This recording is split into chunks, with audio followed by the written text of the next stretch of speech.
Hello বন্ধুরা, আশা করি সকলে ভালো আছেন। আমিও ভালো আছি। আজকের এই পেজে একটা শর্ট ভিডিও নিয়ে আসলাম যে আইন বিষয়ে অনেকেই অনেক প্রশ্ন করেন, সেই সময় হয়তো উত্তর দেওয়া সম্ভব হয় না, বা এমন টাইমে ফোন করেন যে সেই ফোনগুলো রিসিভ করার মতো সময় হয় না।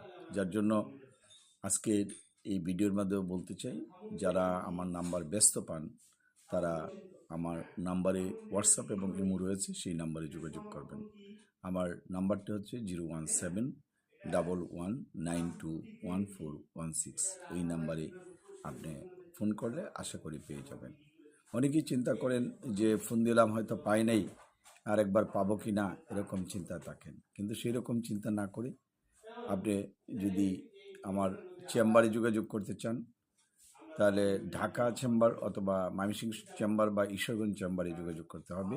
সরাসরি যদি যোগাযোগ করতে চান, ঈশ্বরগঞ্জ চৌকি আদালতে আমার চেম্বার রয়েছে, ময়মনসিংহ জেলা জজ আদালতে চেম্বার রয়েছে, ঢাকা উত্তরাতে চেম্বার রয়েছে। উত্তরাতে চেম্বার হচ্ছে বাড়ি 12, রুট 33, সেক্টর 7। এই ঠিকানায় যোগাযোগ করলে আপনি পেয়ে যাবেন।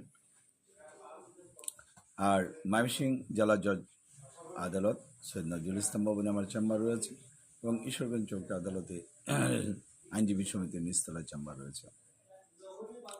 এবং আপনি যদি দেখা যায় জমি সংক্রান্ত কোনো মামলা নিয়ে কথা বলতে চান, জমি দখল করছে বা দখল করার জন্য চেষ্টা করছে, বা জাল দলিলকেও তৈরি করেছে, অথবা আপনার দেখা গেছে যে যে দলিলটি তার জন্য কার্যকরী নয়, সেটা মামলা করতে চাচ্ছেন, অথবা আপনার ফরাজ নিয়ে সমস্যা অথবা বাটোয়ারা নিয়ে সমস্যা, সেগুলো নিয়ে আমার সাথে কথা বলতে চান অনেকেই আছেন, বা দখলের হুমকি বা দখল পুনরুদ্ধার করতে চাচ্ছেন, সেটা নিয়েও আমার সাথে কথা বলতে পারে।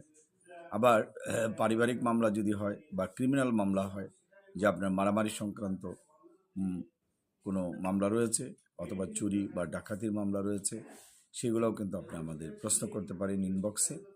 এবং পারিবারিক মামলার মধ্যে যৌতুক বা ভরণ পোষণ, ডিভোর্স, জামাই বউকে ছাড়তে চাচ্ছে, বউ জামাইকে ছাড়তে চাচ্ছে, এরকম যদি কোনো সমস্যা হয়, সেটা নিয়েও আমার সাথে কথা বলতে পারে।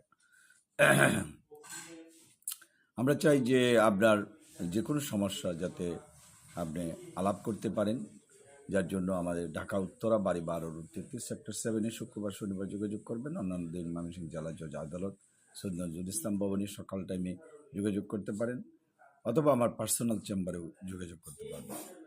সুতরাং আমার ফোন নাম্বার যোগাযোগ করে হোয়াটসঅ্যাপ বা ইমোতে যোগাযোগ করবেন। সেখানে আমি যদি আমার সামনে পড়ে অবশ্যই সেটা জবাব দেওয়ার জন্য চেষ্টা করব। ভিডিওটা বড় করব না, এখানে শেষ করতে যাচ্ছি। সবাইকে ধন্যবাদ জানাই, সবার জন্য দোয়া করি, আমার জন্য।